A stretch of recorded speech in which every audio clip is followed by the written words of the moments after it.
Now, with the Marvels showing no sign of a recovery or a rebound at the box office anytime soon, really labeling it down as one of the worst MCU movies at the box office, we know that it was the worst opening in history, and that is something that is going to actually stick along with Kevin Feige for the years to come.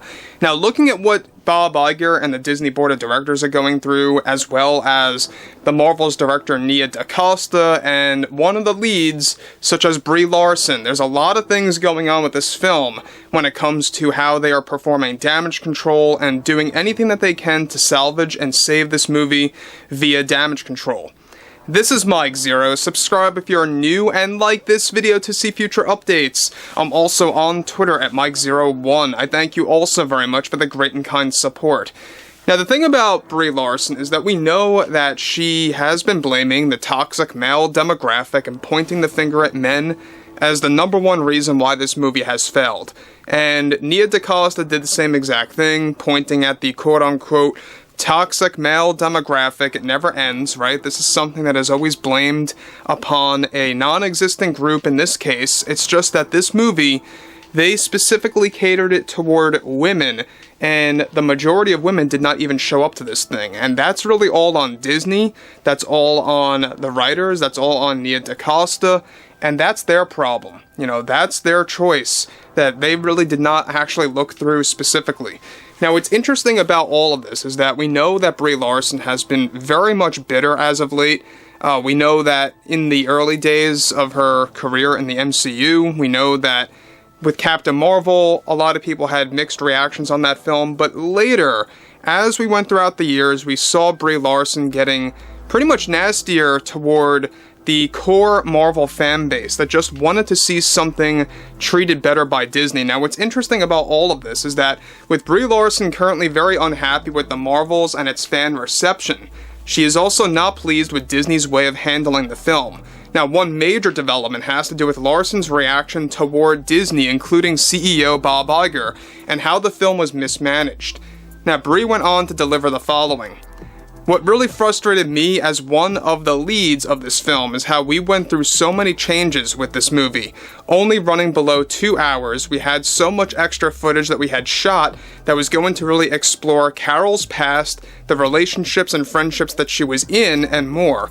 And I thought it was foolish of Disney to cut out all the footage that they did.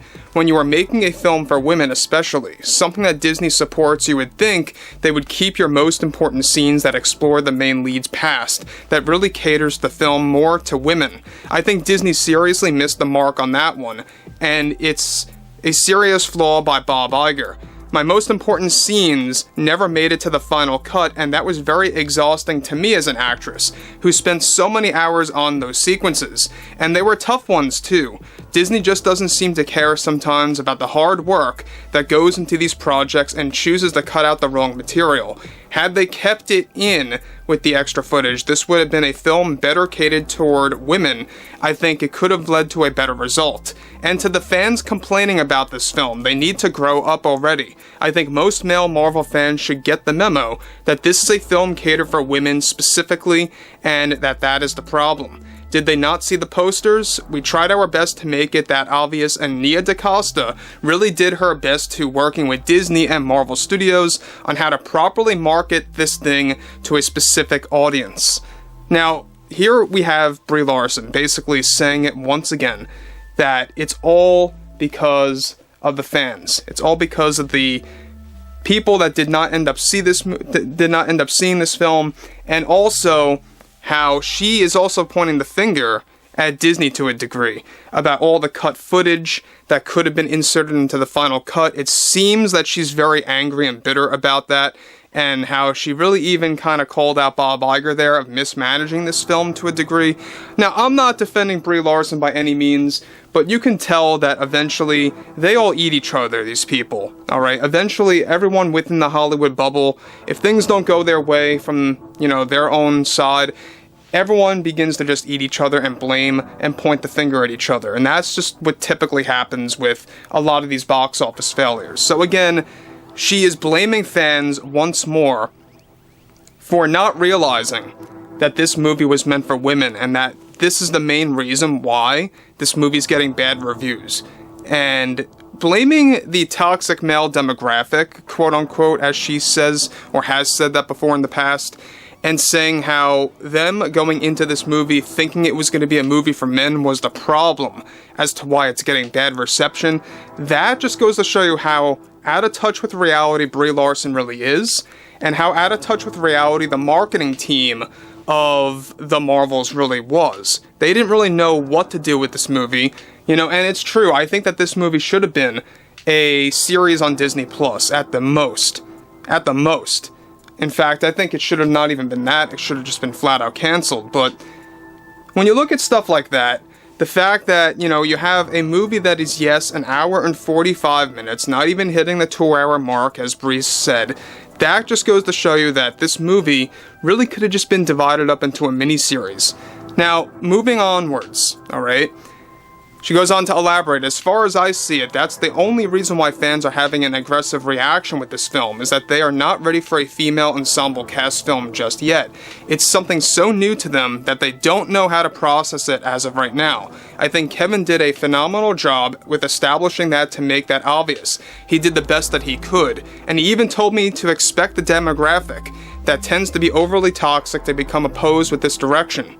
Our status with this film and how it's performing is not a story flaw. I just think audiences that fall into that demographic are not ready for empowering women across the board just yet in their own dedicated film. And I think this is proof that many are still clinging to the past, where equality does not exist. That's the problem.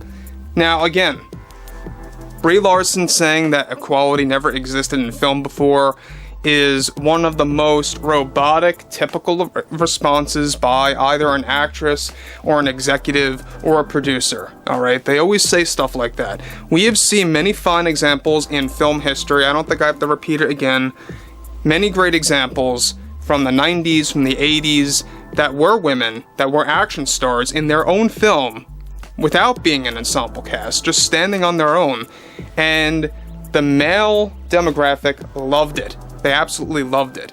And so this is nothing new. We have seen many movies that support, you know, empowering women in a great story-driven way that has excellent character development. And I suggested this the other day. There's no such thing per se as superhero fatigue on its own in isolation, but there is a superhero fatigue by Disney, alright? I don't know if you guys really got what I said yesterday, but that's what I meant to say. There is a superhero fatigue by Disney in the way that they're handling their superhero films. If you made good superhero films, and they were very well written and maybe a little bit more spaced out, where too many were getting, you know, crammed in at once and you kind of lessened that a little bit, I think it would be fine. I really do.